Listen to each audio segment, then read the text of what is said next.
Le pardon concerne avant tout votre propre bien-être. Il s'agit de vous, il ne s'agit pas de l'autre, il s'agit de vous parce que la personne qui souffre, c'est vous qui souffrez. Donc le pardon dont je vous parle ici concerne votre bien-être. Si votre bien-être fait partie de vos priorités, vous comprendrez qu'il est indispensable pour vous de commencer à vous pardonner. Pardonnez-vous. Lorsque vous refusez de vous pardonner, c'est comme si vous buviez du poison. Et ensuite, vous vous attendez à ce que l'autre personne, c'est-à-dire la personne qui vous a fait du mal, meure. Ça n'a aucun sens. C'est une ineptie totale.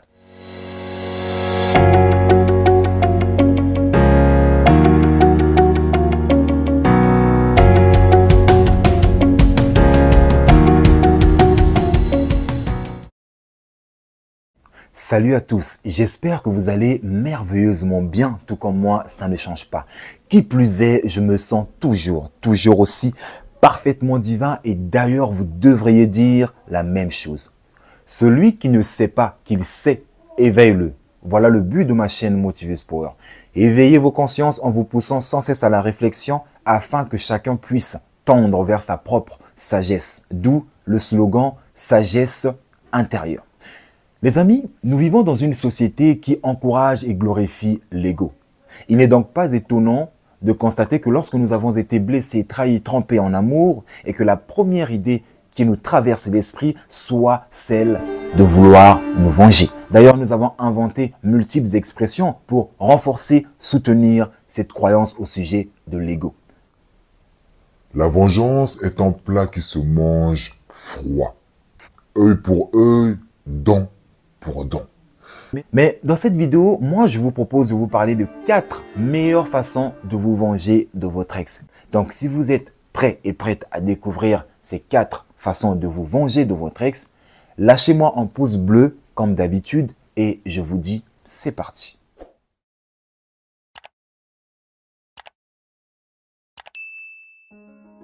Le premier conseil si vous voulez vous venger de votre ex est celui-ci. Ne vous vengez pas. Je sais, vous m'avez très bien entendu. J'ai dit, ne vous vengez pas. Cela semble contradictoire car cette vidéo est censée parler des meilleures façons de se venger de son ex. Et moi, je commence la vidéo en vous disant, conseil numéro 1, ne vous vengez pas. Cela peut créer de la frustration, du découragement auprès de certains d'entre vous. Mais permettez-moi de bien vous expliquer ce point.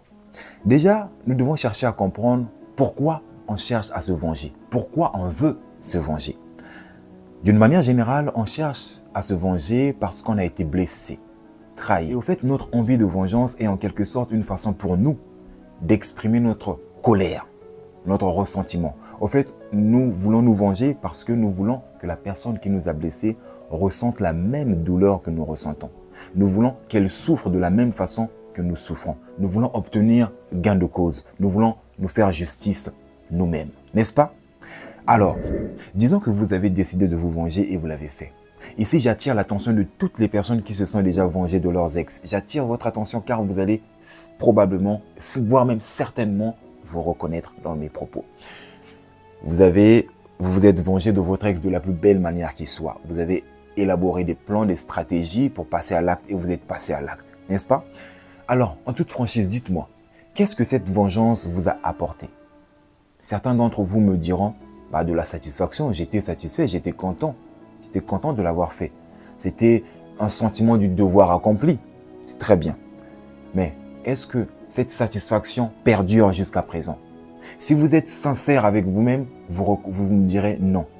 La satisfaction que vous avez ressentie était éphémère, elle était temporaire. Vous étiez satisfait ou satisfaite de vous être vengé, c'est bien. Mais est-ce que cette vengeance a pansé votre blessure? Pas du tout. Votre vengeance a atténué votre douleur, c'est une certitude, mais elle n'a pas guéri votre blessure. Alors dites-moi, à quoi sert une vengeance si elle ne vous transforme pas en une meilleure personne? À quoi sert une vengeance si vous restez la même personne, c'est-à-dire abattu, blessé, trahi, une personne qui nourrit encore dans son cœur tout type d'émotions négatives, destructrices, comme le ressentiment, la haine, la colère, l'amertume. À quoi sert une vengeance si elle vous rabaisse au même niveau que celui de la personne qui vous a blessé. Et oui, parce qu'en vous vengeant de cette façon, œil pour œil, dent pour dent, en quoi êtes-vous différent ou différente de la personne qui vous a blessé? En rien. Vous vous êtes rabaissé à son niveau. Et pire encore, malgré tous vos efforts, vous n'êtes pas encore guéri. Malgré tous vos efforts, vous gardez encore en vous de la haine, de la colère, du ressentiment. Ça sert à quoi de se venger de cette façon? À quoi sert une telle vengeance? Réfléchissez un peu. À quoi sert une telle vengeance? Pour moi, ça ne sert strictement à rien. Parce que si une vengeance ne vous apporte pas de la joie, de la paix, de la stabilité, de la confiance, du courage, de l'espoir, ça ne sert strictement à rien de se venger. Cette vengeance ne sert strictement à rien. La deuxième meilleure façon de vous venger de votre ex est celle-ci. Si vous avez un chien, dites à votre chien de l'attaquer. Dites à votre chien d'attaquer votre ex. Voilà comment vous venger de votre ex. Non mais plus sérieusement, la deuxième façon la plus belle de vous venger de votre ex est celle-ci. Laissez l'univers ou la vie s'en occuper. Quand j'étais adolescent, j'étais en couple avec une fille qui, à mes yeux, était la plus belle du quartier. Donc, essayez d'imaginer un peu la fierté que j'avais. Avec cette fille, on a vécu une histoire d'amour fusionnelle, sincère, authentique. Elle m'aimait beaucoup et je l'aimais beaucoup. Et vous savez, quand on est ado, on n'est pas vraiment conscient de certaines choses que l'on fait. Et comme tout ado de mon âge, j'ai fait le camp. J'ai blessé cette fille. À ses yeux, je l'avais humiliée. Et quand j'y pense, je regrette encore. Mais voyez-vous, à l'époque, je n'étais pas vraiment conscient de la portée de mes actes, de ce que je faisais. Et quand j'ai vu les conséquences, que je me suis aperçu à quel point je lui avais fait du mal. Je lui ai demandé pardon et nous sommes restés en couple quelques années. Et la vie a fait en sorte que chacun de nous prenne sa route. Et quelques années plus tard, je me suis mis en couple avec une fille que j'aimais beaucoup et qui m'aimait beaucoup. Notre amour était fusionnel, sincère. Et cette fille que j'aimais tant a fini par me blesser. Je n'en revenais pas. Je me suis mis à me questionner. Mais qu'est-ce que j'ai fait pour mériter cela? Pourquoi ça m'est arrivé à moi? Pourquoi seulement moi? Et je me suis tourné vers le plus grand de tous les bourreaux. Je suis allé voir le grand Manitou, le Big Boss, le Tout-Puissant, celui qui a réponse à tout. Je suis allé voir Dieu en prière. Je lui ai dit, Seigneur, je ne comprends pas pourquoi il m'est arrivé ce qui m'est arrivé. Pourquoi ça? Pourquoi il m'a blessé alors que j'étais sincère, honnête dans la relation? Pourquoi ça m'est arrivé à moi? Pourquoi seulement moi? Et c'est quelques mois plus tard que j'ai obtenu réponse à mes questions. Un jour, ma voix intérieure me dit, tu veux vraiment savoir pourquoi il t'est arrivé ce qui t'est arrivé? Je lui ai dit oui, je veux vraiment savoir. D'accord, elle m'a dit d'accord. Te souviens-tu de ta copine quand tu étais adolescent? Et pendant qu'elle me parlait, j'ai eu un flash de mon ex quand j'étais ado. J'ai vu son visage, je me suis dit oui, je me souviens d'elle. Elle me dit très bien, donc ma voix intérieure me dit très bien. Te souviens-tu de l'avoir blessée? Oui, je me souviens très bien, je l'avais blessée, je lui ai même demandé pardon, je m'en étais excusé. Et pour moi, j'avais tourné la page. Elle me dit, c'est très bien de lui avoir demandé pardon, c'est très bien. Maintenant, vois-tu le lien entre ce que tu avais fait à cette fille et ce que cette fille vient de te faire? Et tout de suite, quelque chose a fait tilt dans mon esprit. J'ai tout de suite pensé au karma. Mais j'ai fait semblant de ne rien savoir. Ensuite, ma voix intérieure me dit, as-tu déjà entendu cette phrase? On ne récolte que ce que l'on sème. Ou encore, ce que l'homme aura semé, il le moissonnera. Ou ce que tu fais à autrui, on te le fera à toi-même. J'ai dit oui, j'ai déjà entendu cette phrase et je l'emploie même. Elle me dit, c'est très bien. Là, tu viens d'expérimenter cette phrase. Et là, ma voix intérieure poursuit en me disant, écoute, tu viens de faire l'expérience de l'une des lois universelles, à savoir la loi de cause à effet, ou ce que vous appelez la loi du karma. Ce que tu as fait à autrui, on te l'a fait aussi. La même douleur que tu as infligée à l'autre, c'est cette même douleur qu'on t'a infligée à toi. Tu viens de faire l'expérience de la loi de cause à effet. Ce que tu avais semé des années auparavant, tu viens de le récolter. Et là, je dis à ma voix intérieure, mais à l'époque, je n'étais qu'un ado. Je n'étais pas conscient de mes actes, du mal que je faisais. Je n'étais qu'un ado, quoi. Et en plus, j'avais demandé pardon. Pour moi, j'avais tourné la page, c'était passé, quoi. Et là, ma voix intérieure me dit, écoute, j'ai établi des lois universelles. J'ai établi des lois dans votre univers physique. Et ces lois sont toutes puissantes. C'est-à-dire qu'elles agissent sur vous, que vous en soyez conscient ou non. Elles ont un pouvoir sur vous, que vous les connaissiez ou non. Attention, je ne te réprimande pas. J'essaie juste d'attirer ton attention. Je veux que tu prennes conscience que ce monde est régi par mes lois, des lois divines. Donc apprends à les connaître et à vivre en harmonie avec elles. Apprends à connaître mes lois divines et apprends à vivre en harmonie avec elles si tu ne veux plus revivre ces mêmes expériences. Voilà ce que j'avais retenu de cette histoire.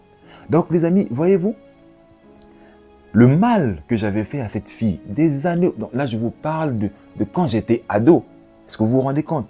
Le mal que j'avais fait à cette fille m'a rattrapé quelques années plus tard. Et c'est là que j'avais vraiment pris conscience du pouvoir de la loi de cause à effet. Parce que je venais moi-même d'en faire l'expérience. Alors pourquoi je vous parle de cette expérience amoureuse personnelle? C'est dans le but de vous faire prendre conscience. C'est dans le but de vous dire, laissez tomber vos idées, vos plans de vengeance. Ça ne sert strictement à rien. Laissez l'univers se charger de votre vengeance. Sachez que ce que votre ex vous a fait, il ou elle subira la même chose. On lui fera la même chose. Parce que ce que votre ex vous a fait, c'est en quelque sorte une graine qu'il ou elle a semée. Et tôt ou tard, il ou elle finira par récolter cette graine.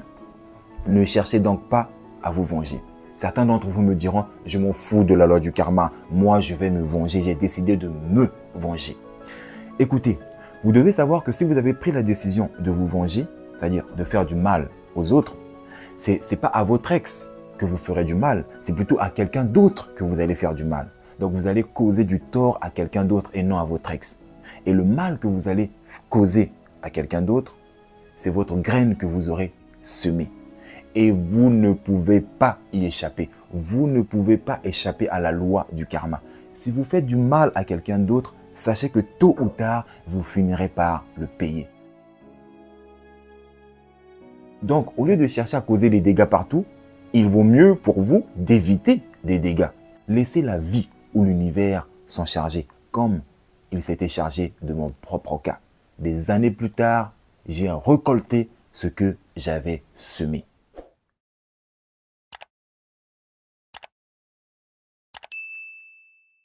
Vous savez, l'une des meilleures façons de se venger de son ex est l'auto-guérison. Et le processus d'auto-guérison commence par le pardon. Si vous voulez vous venger de votre ex, vous devez avant tout guérir votre blessure. Et pour guérir votre blessure, la première étape est de vous pardonner. Je sais, beaucoup de gens n'aiment pas entendre le mot pardon, se pardonner. Mais pourquoi devrais-je me pardonner alors que c'est l'autre qui m'a fait du mal? Les amis, je vais vous redire une chose que j'ai dite dans ma vidéo intitulée « Les 3 remèdes infaillibles pour guérir une blessure amoureuse ». Une vidéo très instructive et très intéressante dont je vous encourage vivement à aller regarder. Dans cette vidéo, je disais le pardon concerne en premier lieu la personne blessée et non la personne qui a blessé. Je m'explique. On est d'accord que la personne qui souffre le plus de cette rupture, c'est vous. La personne qui a été trahie, c'est vous. La personne qui a été trompée, c'est vous. La personne qui a été blessée, c'est vous. Donc, la personne qui doit se pardonner en premier, c'est vous. Ce n'est pas la personne qui vous a blessé. Parce que si vous ne vous êtes pas pardonné vous-même, même si votre ex vient avec la plus grande sincérité du monde vous demander pardon, tant que vous ne vous serez pas pardonné, vous serez incapable de lui pardonner. Vous serez incapable de pardonner à votre ex parce que vous n'avez pas fait le premier pas. Le processus d'auto-guérison commence par le pardon.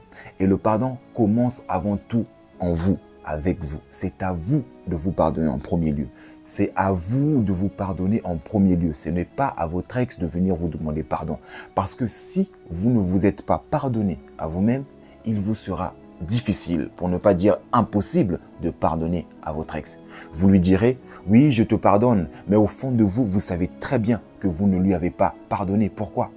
Parce que vous gardez encore cette rancœur en vous, vous gardez encore ce ressentiment en vous. C'est la preuve que vous ne vous êtes pas encore pardonné. Je vais vous partager une vérité qui, je l'espère, vous accompagnera tout au long de votre processus d'auto-guérison ou de votre processus de pardon. Et au besoin, écrivez cette vérité quelque part. Écoutez, lorsque vous refusez de vous pardonner, c'est comme si vous buviez du poison. Ensuite, vous vous attendez à ce que l'autre personne, c'est-à-dire la personne qui vous a fait du mal, meure. Suis-je clair ou dois-je le répéter? Je vais le répéter. Refuser de se pardonner, c'est comme boire du poison et s'attendre à ce que l'autre personne, c'est-à-dire la personne qui vous a fait du mal, meure. Mais c'est une façon de penser qui est totalement abjecte. Mais c'est une hérésie totale à mon sens. Ça n'a pas de sens pour moi. C'est vous qui buvez le poison et vous vous attendez à ce que l'autre personne meure. Ça n'a aucun sens. Ça ne marche pas. Si vous buvez du poison, les effets de ce dernier se manifesteront chez vous, pas chez la personne qui vous a blessé. Parce que c'est vous qui avez bu le poison. En d'autres termes, le poison que vous avez bu représente la haine, la colère, la jalousie, le ressentiment que vous avez vis-à-vis de votre ex. Toutes ces émotions négatives et destructrices liées à votre blessure amoureuse. Toutes ces émotions que vous nourrissez en vous, que vous réprimez et que vous ne voulez pas exprimer, expulser. C'est ça votre poison. Ce sont ces émotions qui constituent le poison que vous avez bu. Et ensuite, vous vous attendez à ce que ce soit votre ex qui meure à votre place. Vous vous attendez à ce que ce soit votre ex qui souffre. Ça n'a pas de sens. La personne qui garde encore ces émotions négatives en elle, c'est vous. Donc la personne qui doit se pardonner, c'est vous. Faites le premier pas, c'est à vous de vous pardonner. Le pardon ici consiste à expulser, mettre hors d'état de nuire toutes ces émotions négatives et autodestructrices. Vous devez apprendre à vous pardonner. En d'autres termes, vous devez vous libérer de ce poison que vous avez bu. Vous devez vous libérer de ce ressentiment, de cette colère, de cette haine, de cette rage que vous avez vis-à-vis de votre ex. Le pardon concerne avant tout votre propre bien-être. Il s'agit de vous, il ne s'agit pas de l'autre, il s'agit de vous parce que la personne qui souffre, c'est vous qui souffrez. Donc le pardon dont je vous parle ici concerne votre bien-être. Si votre bien-être fait partie de vos priorités, vous comprendrez qu'il est indispensable pour vous de commencer à vous pardonner. Pardonnez-vous. Lorsque vous refusez de vous pardonner, c'est comme si vous buviez du poison. Et ensuite, vous vous attendez à ce que l'autre personne, c'est-à-dire la personne qui vous a fait du mal, meure. Ça n'a aucun sens. C'est une ineptie totale. Pensez-y. La quatrième façon qui, pour moi, est de loin la plus belle façon de se venger de son ex, est celle-ci. Devenez une meilleure personne. Vous savez, lorsqu'on blesse quelqu'un, lorsqu'on fait du mal à quelqu'un, on s'attend à ce que cette personne reste au même stade. On se dit, elle ne pourra pas se relever. Elle va rester comme ça. Elle va continuer à entretenir dans son cœur des émotions négatives telles que la haine, la colère, le ressentiment. Elle ne changera pas. Je l'ai mise par terre, c'est fini pour elle. Elle ne changera pas. C'est ce que les gens s'imaginent. Les gens se disent, oh, je lui ai fait du mal. Il ne pourra pas s'en sortir. Il ne pourra pas s'en remettre. Et c'est probablement ce que votre ex se dit à votre égard. Mais ne lui faites pas ce plaisir. Ne lui faites pas ce plaisir. Car si vous restez cette même personne, morose, renfrognée, cette personne qui vit encore avec cette haine, cette colère, cette rage, cette envie de vengeance, sachez que vous donnerez raison à votre ex. Vous resterez la même personne et ne lui faites pas ce plaisir. Allez plutôt à l'encontre de ses attentes. Et le seul moyen d'y parvenir est de devenir une nouvelle et meilleure personne. Vous savez, lorsque Joseph a été vendu comme esclave par ses propres frères, ces derniers ne s'attendaient pas à ce qu'il devienne ce qu'il était devenu. Ses frères ne s'attendaient pas à ce que Joseph atteigne les hauts sommets du pouvoir. Ils ne s'attendaient pas à ce que Joseph atteigne ce statut social. Et vous devriez faire de même avec votre ex. Il ou elle ne s'attend pas à ce que vous deveniez une nouvelle et meilleure personne. Écoutez, pour y parvenir, vous devez vous considérer comme étant une graine. Vous êtes une graine et en vous faisant du mal, votre ex vous a enterré. Votre ex vous a enterré ignorant que vous étiez une graine. Et lorsqu'on enterre une graine dans un sol fertile, elle germe. Vous êtes une graine et le sol dans lequel votre ex vous a enterré représente cette blessure, cette douleur. Et ce sol est en quelque sorte votre épreuve que vous devez à tout prix surmonter pour devenir une nouvelle et meilleure personne. Et pour cela, vous devez travailler sur vous-même.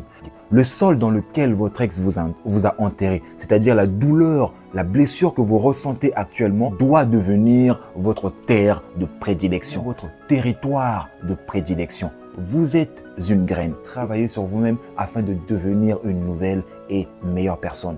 Et vous ne parviendrez pas tant que vous garderez ces émotions négatives et autodestructrices. Vous ne parviendrez pas à devenir une nouvelle et meilleure personne tant que vous serez décidé à vouloir vous venger par vous-même. Non. Certains d'entre vous me diront, c'est facile à dire qu'à faire. Je sais, ça peut paraître difficile à faire, mais j'ai souvent l'habitude de dire, ce qui est difficile n'est pas impossible. Difficile ne veut pas dire impossible. Et comme je l'ai dit dans ma vidéo intitulée « Les 3 remèdes infaillibles pour guérir une blessure amoureuse », je vais à nouveau le redire ici. Votre esprit, c'est-à-dire l'esprit de Dieu qui vous habite, est au-dessus de tout. Et il n'existe aucune force dans l'univers qui puisse le briser. Voilà pourquoi vous êtes capable de surmonter n'importe quel obstacle qui se dresse sur votre chemin. Voilà pourquoi vous êtes capable de surmonter cette épreuve, cette douleur, cette blessure amoureuse que vous ressentez. Vous en êtes capable. Allez au plus profond de vous. Prenez contact avec votre moi supérieur. Invoquez l'esprit tout-puissant de Dieu qui vous habite. Le tout-puissant, le Big Boss. La plus grande force de l'univers, ou devrais-je dire, l'esprit de la plus grande force de l'univers vous habite. Et vous me dites quoi? Que vous n'êtes pas capable de surmonter cette douloureuse épreuve. Vous n'êtes pas capable de surmonter cette blessure amoureuse. Mais cela signifie que vous ignorez qui vous êtes. Vous ignorez l'esprit qui vous habite. L'esprit de Dieu est au-dessus de tout et ce même esprit vous habite. Lorsque vous faites appel à cet esprit, c'est-à-dire lorsque vous travaillez de connivence, lorsque vous travaillez en accord, lorsque vous travaillez à l'unisson avec l'esprit de Dieu qui vous habite, vous acquérez du pouvoir, de la puissance et aucune force dans l'univers ne peut empêcher à la plus grande force de l'univers d'opérer dans votre vie, de travailler avec vous ou de vous venir en aide. Qui est plus grand, plus puissant que Dieu? Qui peut être plus grand, plus puissant que la force la plus grande et la plus puissante de l'univers? Qui? Personne. Vous pensez que votre douleur, ce que vous ressentez, c'est une mission impossible pour Dieu? Faites appel à la plus grande force de l'univers qui vous habite et devenez une nouvelle et meilleure personne. Et quand vous le deviendrez, vous choquerez le monde, vous choquerez votre ex. Car il ou elle ne s'attend pas à ce que vous deveniez cette nouvelle et meilleure personne. Pensez-y. Et si cette vidéo vous a touché, ne la gardez pas pour vous-même. Partagez-la tout autour de vous afin que votre entourage en bénéficie. Et pour cela, soyez donc un canal de bénédiction. Et je vous suis infiniment reconnaissant. En outre, n'oubliez pas de liker, de commenter et de vous abonner sur notre chaîne Motiveuse Power pour plus de contenu impactant, motivant, inspirant et qui vous aide à devenir qui et ce que vous choisissez d'être chaque jour de votre vie afin d'actualiser le meilleur de vous-même. Et quant à moi, je vous dis à la prochaine vidéo et que Dieu vous bénisse. Ciao, ciao, ciao.